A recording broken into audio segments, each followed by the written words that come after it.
Right. It's already been written off. All right, thank you. You'll make it back one way or the other. You're all going to do very well. I think really very well. Marco just gave me a note. Go back to Chevron. They want to discuss something. Go ahead. I'm going back to Chevron, Mark. Thank you, Marco. Was there a question, Mr. President? Yes, go ahead, Marco. What are you saying here?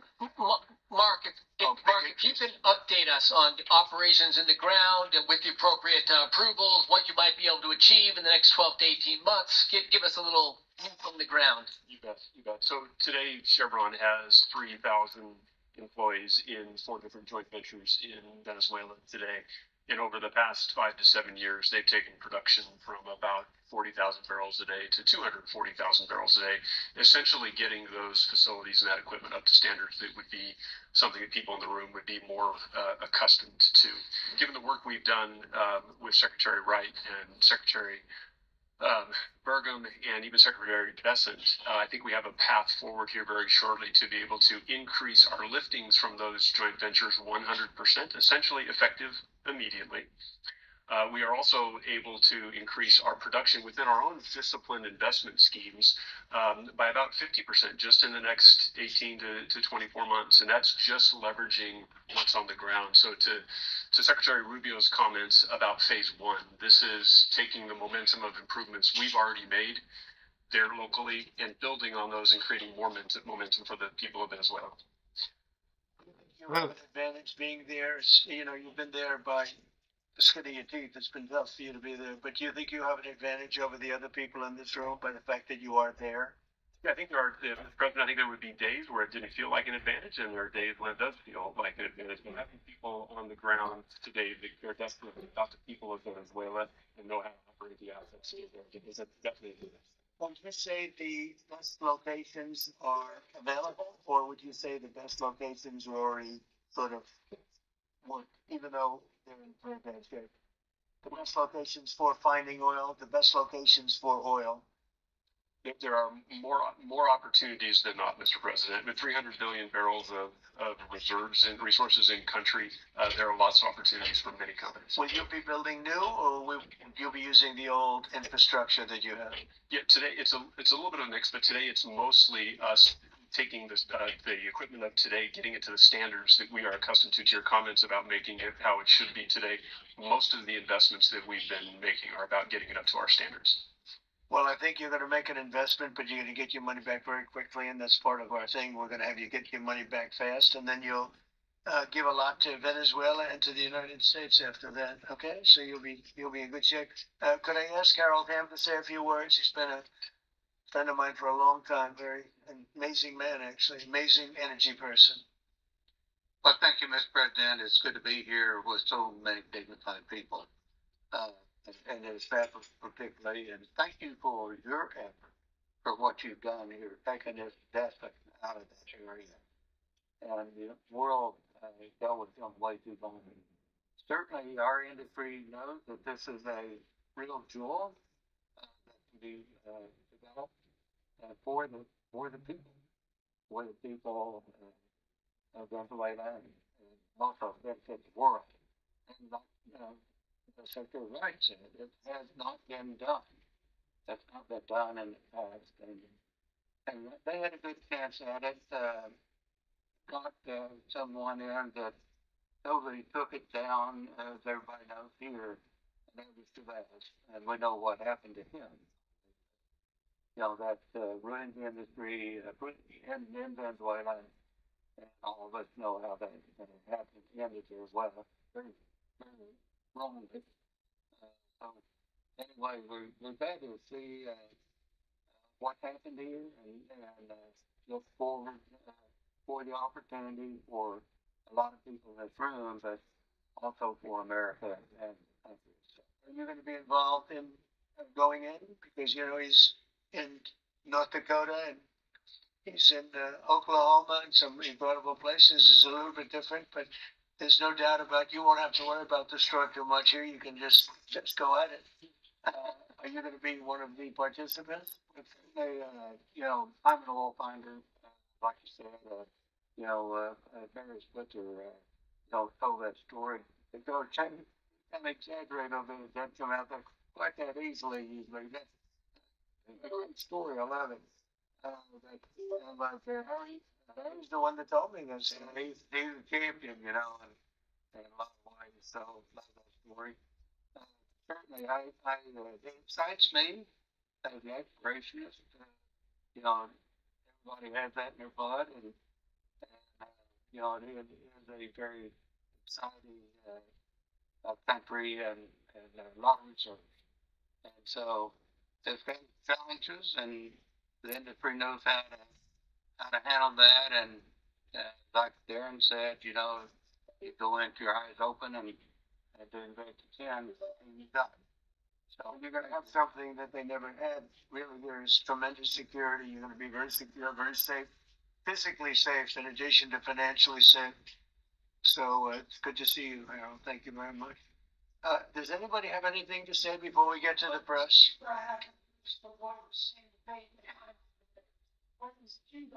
Well, Cuba's in bad shape. Cuba relied on Venezuela for oil and for money, and nobody really knows what's going to happen with Cuba. They're doing very poorly. They're really third world all the way. And we have a lot of great Cuban Americans, and I would say Marco fits very solidly into that category. And I might ask you to say a few words about, we were discussing it before, Cuba is a very different, they don't have energy, they don't have oil, but they would live off of the oil from Venezuela, and what they do have is very strong people and very powerful people militarily, and they would protect the people running Venezuela, and they would take in a lot of money from Venezuela. Now they don't have that; they won't be taking in any money. So, Marco, what do you think? Well, the fundamental problem in Cuba is that it's run by incompetent people that don't know what an economy looks like, much less a functioning one.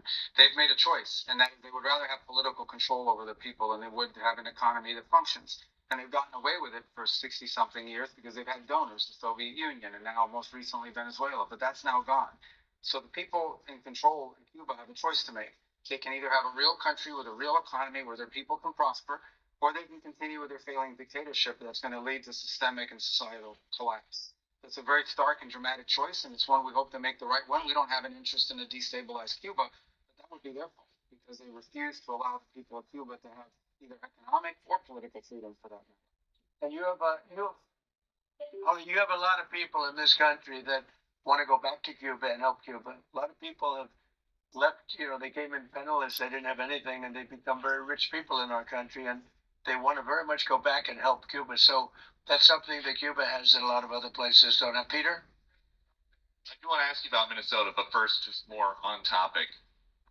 President Zelensky said that he was watching with the rest of the world as you made this order to go and capture Nicolas Maduro. And he said, if that's how it works with dictators, then the United States knows what to do next. Sounds like he wants you to go and capture Vladimir Putin. Would you ever order a mission to go and capture Vladimir Putin? Well, I don't think it's going to be necessary. I think we're going to have I've always had a great relationship with him. I'm very disappointed. I settled 8 wars. I thought this would be in the middle of the pack, or maybe one of the easier ones. And I don't know if you know, Peter, the last month, they lost 31,000 people, many of them Russian soldiers, and the Russian economy is doing poorly. I think we're going to end up getting it settled. I wish we could have done it quicker because a lot of people are dying, and mostly soldiers. They get hit in Kiev and they get hit a little bit here and there, and people are dying there too. But largely, it's the soldier population. When you have 30,000, 31,000 soldiers dying in a period of a month, 27,000 the month before, 26,000 the month before that, that's bad stuff. So, as you know, President Biden gave $350 billion to Ukraine to fight, and we would never get that back, although I did make a rare earth deal to get it back, so we will be getting it back, but shouldn't have done that. It was a bad thing to do. I will say that right now, because I was able to get NATO to up GDP from 2% to 5%, NATO's got a lot of money, and they're paying for everything. We're not losing any money. We're making a lot of money, I guess, if you think of it, because we're selling our military equipment. They're probably giving it to Ukraine. But we're selling them to NATO military equipment. We're getting full price and all of that. But that's not a big deal to me. What is a big deal is stopping a war where 30,000 people are being killed every single month.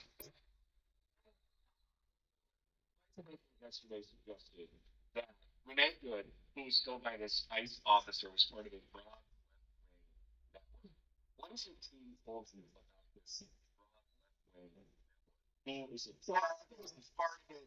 What's Well, I haven't seen the vice president's statement, but he's look. I watched that yesterday, and there are a lot of different forms to it. But there was a woman screaming, "Shame, shame, shame, shame." She was a agitator, probably a paid agitator, but in my opinion, she was an agitator, a very high level agitator, so professional. She wouldn't stop screaming. I said, this isn't a normal situation. This is a professional troublemaker. Because you heard it and I had it. Now, I will say this, the news sort of turned her down, turned her off. Because you're trying to watch, she was so loud and so crazy and just not normal. When somebody sees something like that, they don't go screaming and screaming and the same words. So, I guess you could say professional, but I didn't think she did a very good job. You have agitators, and we will always be protecting ICE, and we're always going to be protecting our Border Patrol and our law enforcement. Yeah.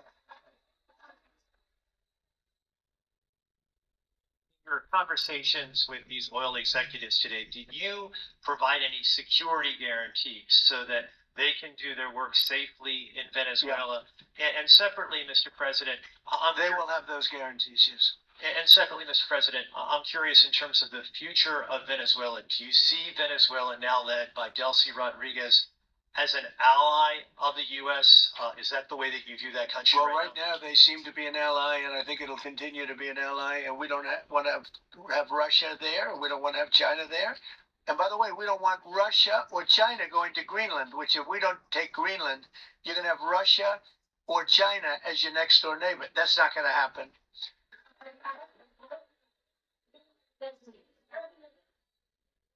The white. Mr. White President, thank you. You just said that these companies would have security guarantees if they go in on the ground in Venezuela. They will have. And what is your plan there actually for these companies and those Americans who are going to be on the ground working for these companies? Well, there are going to be Americans. I assume they're going to be using a lot of Americans, but they're going to be using a lot of people from Venezuela and other places, I would imagine. But I would think that mostly they'll be using Venezuelan workers. They have a lot of great workers. They have a very high unemployment rate, and they have workers that are very familiar with taking oil out of the ground. Yeah. How long do you think the Ayatollah will be in power after what we've seen play out on the ground there? When is the U.S. going to get involved now that reports of protesters being killed on the ground? So Iran's in big trouble. It looks to me that the people are taking over certain cities that nobody thought were really possible just a few weeks ago. We're watching the situation very carefully. I've made the statement very strongly that if they start killing people like they have in the past, we will get involved. We'll be hitting them very hard where it hurts. And that doesn't mean boots on the ground, but it means hitting them very, very hard where it hurts. So we don't want that to happen. There have been cases like this where President Obama totally backed down. But this is something pretty incredible that's happening in Iran. It's an amazing thing to watch. They've done a bad job. They've treated their people very badly, and now they're being paid back. So let's see what happens. We're watching it. We're watching it very closely.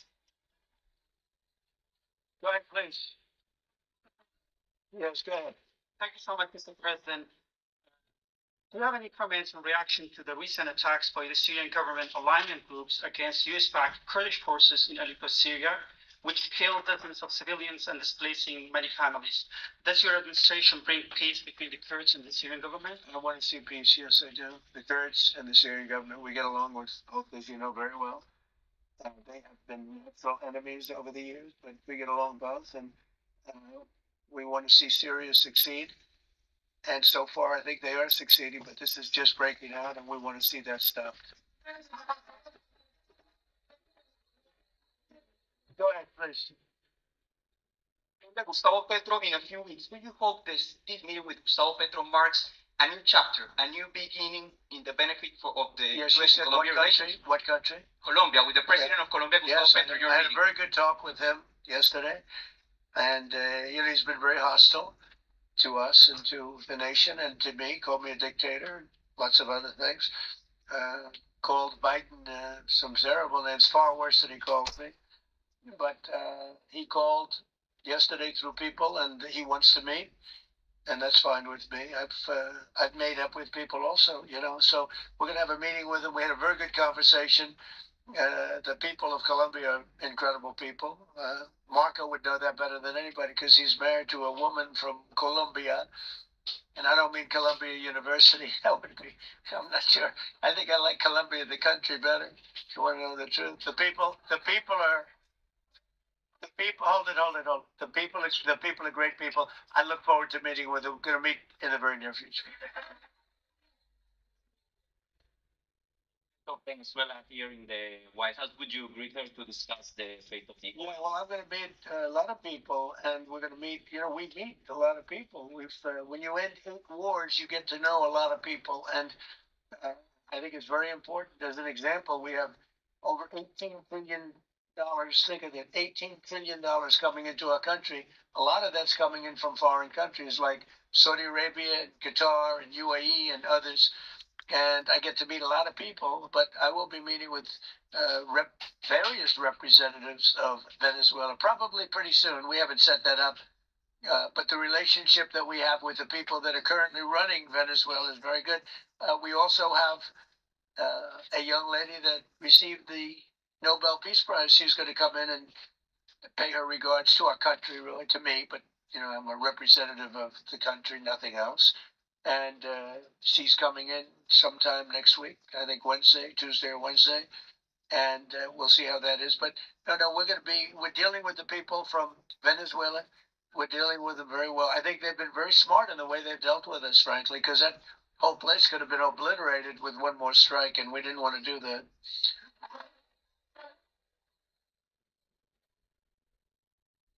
Venezuela and your meeting with Machado next week. If she gives you her Nobel Peace Prize, will that change your view about her running that country?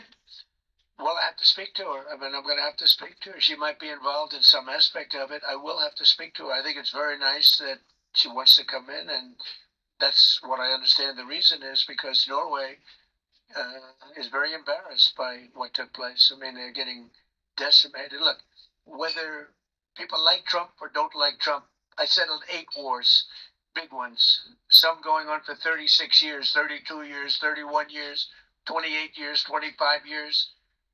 Some just getting ready to start, like India and Pakistan, where already 8 jets were shot out of the air. And I got it done in rapid order without nuclear weapons.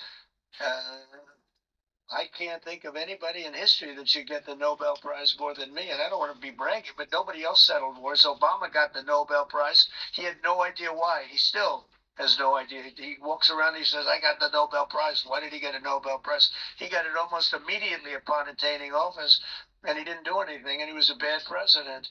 So, I mean, you should get the Nobel Prize for every war you stopped. These were major wars. These were wars that nobody thought could be stopped. President Putin called me and he said about 2 of the wars that he's been trying to stop them for 10 years. He wasn't able to do it. He couldn't believe it. So in theory, you should get the Nobel Prize for every war you stopped. Every one of them was major.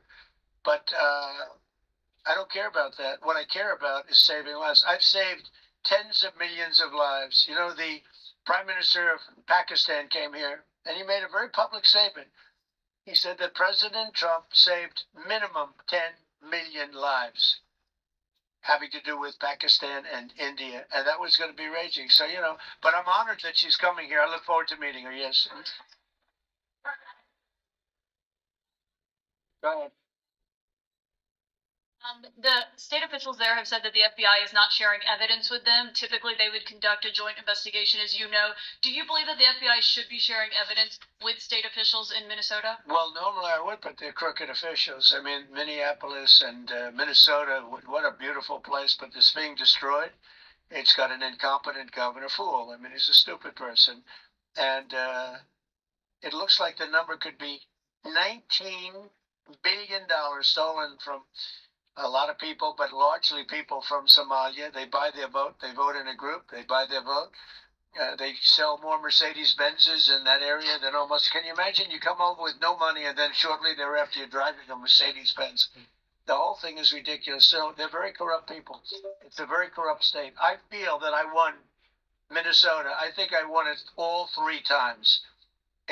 Nobody's won it since Richard Nixon won it many years ago. I won it all 3 times, in my opinion. And it's a corrupt state, a corrupt voting state. And the Republicans ought to get smart and demand on voter ID. They ought to demand maybe same-day voting and all of the other things that you have to have a safe election. But I won Minnesota 3 times, and I didn't get credit for it. I did so well in that state every time. The people were crying every time after. That's a crooked state. California's a crooked state. Many crooked states. We have a very dishonest voting system. The last time I won, 24, the one that just took place, I won because it was too big to rig. You couldn't rig it. It was too big. But I won the state of Minnesota. It's a corrupt voting system with an incompetent governor, a very incompetent governor. And by the way, he's a very corrupt governor, too. Go ahead. I have a question on Iran, but first, very quickly on Venezuela. How do you provide total security guarantees to these companies without putting U.S. boots on the ground? Well, we're going to work with the Venezuelan leaders and people, and we're going to have a very safe group. And they're going to also bring over some security with them. You know, these are not babies. These are people that drill oil in some pretty rough places.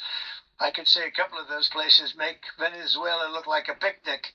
These people around the table, these are tough people. They go into areas that you wouldn't want to go. They go into areas that if they invited me, I'd say, no thanks, I'll see you back in Palm Beach. Now, this is a tough group of people. They know how to do it. But we are, in addition to that, we'll have very good security for them. We're going to make sure that it's very good security. And I think the people of Venezuela are going to give you very good security. You know, the people... Now, I'm not talking even leadership. The people of Venezuela are going wild over this. They named a street after President Trump. What do? You attack a country and they name a street? That's never happened before. Although I heard that's also taking place in Iran. They named a street. The protesters. I just hope, just God bless them. I just hope the protesters in Iran are going to be safe, because it's a very dangerous place right now. And again, I tell the Iranian leaders, you better not start shooting, because we'll start shooting too. With your glasses, sir, go ahead, please. Hold it. Next to you. Yes, glasses. The gentleman with the glasses. All right, thank you, Mr. President. With those very big glasses, actually. Yeah, Ferrari, actually.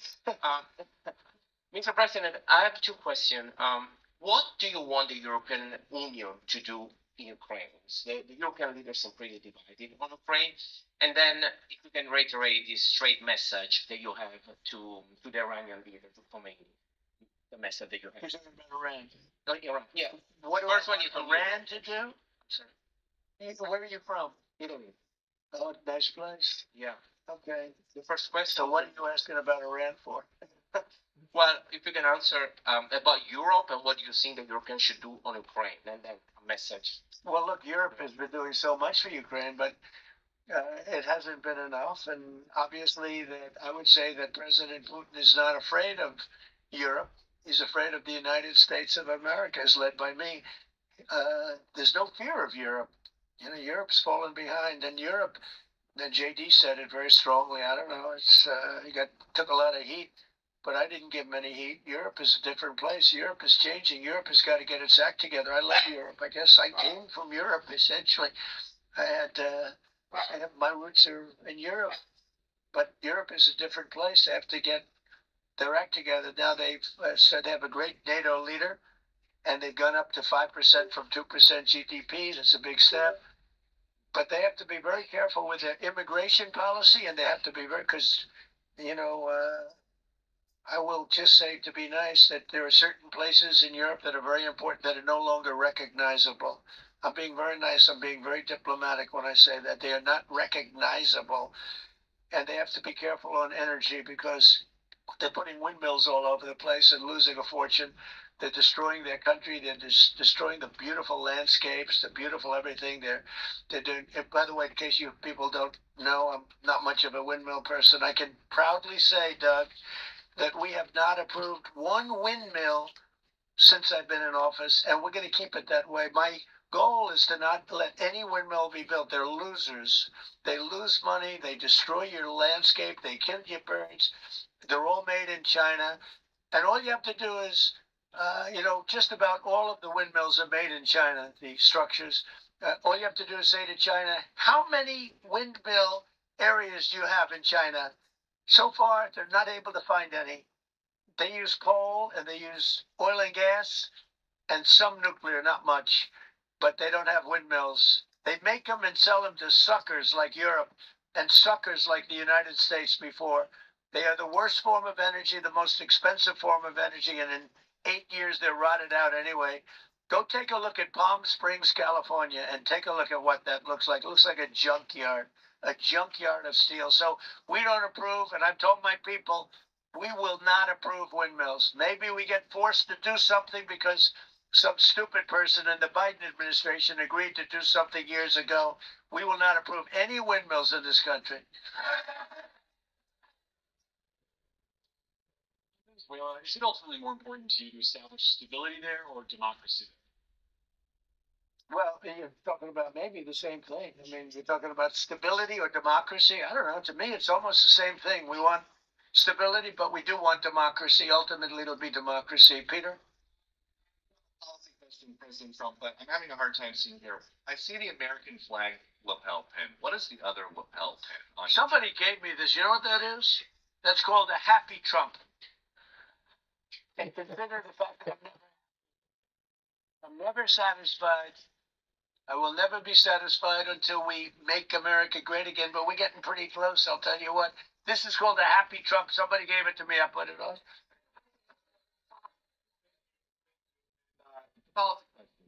How much money are you thinking of giving people in Greenland to get them on board with a possible U.S. I'm not talking about money for Greenland yet. I might talk about that. But right now, we are going to do something on Greenland, whether they like it or not, because if we don't do it, Russia or China will take over Greenland, and we're not going to have Russia or China as a neighbor. Okay?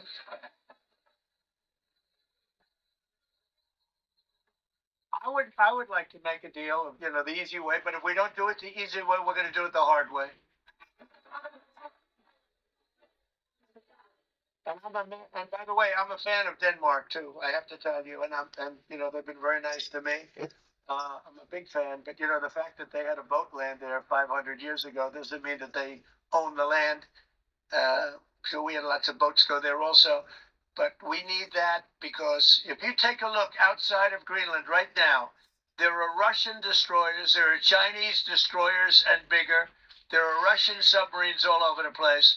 We're not going to have Russia or China occupy Greenland, and that's what they're going to do if we don't. So we're going to be doing something with Greenland, either the nice way or the more difficult way. Please, go ahead, Them. President, why is it so important to you to own it when you have a military presence there, which you could expand to affect security? Because when we own it, we defend it. You don't defend leases the same way. You have to own it. With a nation, look at what happened with Obama, with that horrible deal they made with Iran. It was a short-term deal. It was like a 9-year deal. Countries can't make 9-year deals or even 100-year deals. Countries have to have ownership. And you defend ownership, you don't defend leases. And we'll have to defend Greenland. If we don't do it, China or Russia will. It's not going to happen. We are not going to have, and I like China, I like Russia, I love the people of China, I love the people of Russia. I get along very well with President Putin, but I'm very disappointed in him.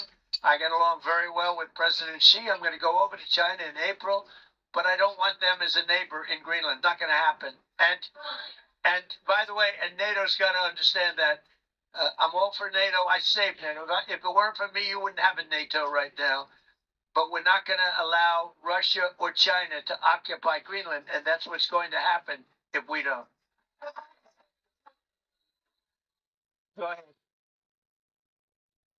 One, can you respond to that? And two, Yeah, it's an amazing report. The most amazing thing is government jobs are way down, and yet the unemployment or the employment numbers are very good.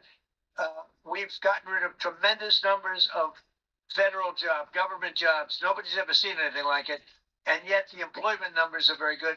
They're really getting better. But now we have all those people to work in the private sector for a lot more money. I think that's one of the very big things. The other thing is at 5.4%. And remember, this is after we had a shutdown. And that shutdown had an impact because the concept of the shutdown, even though it's before, people knew we were going to be shutting down. A lot of bad things happened. And by the way, on January 30th, you may have another shutdown. We'll see what happens. But I think the numbers, Caitlin, were really amazing. Look, to think about 5.4%, nobody thought that. They thought it was going to be 2%. And you know what it is? It's tariffs. And it's also November 5th. We had a great election, a great election. Our country was dead 1.5 years ago. And now we have the hottest country anywhere in the world. And I hope you guys were impressed. 5.4%. And we haven't even really transitioned yet. There's no reason it can't be much, much higher than that. Yeah.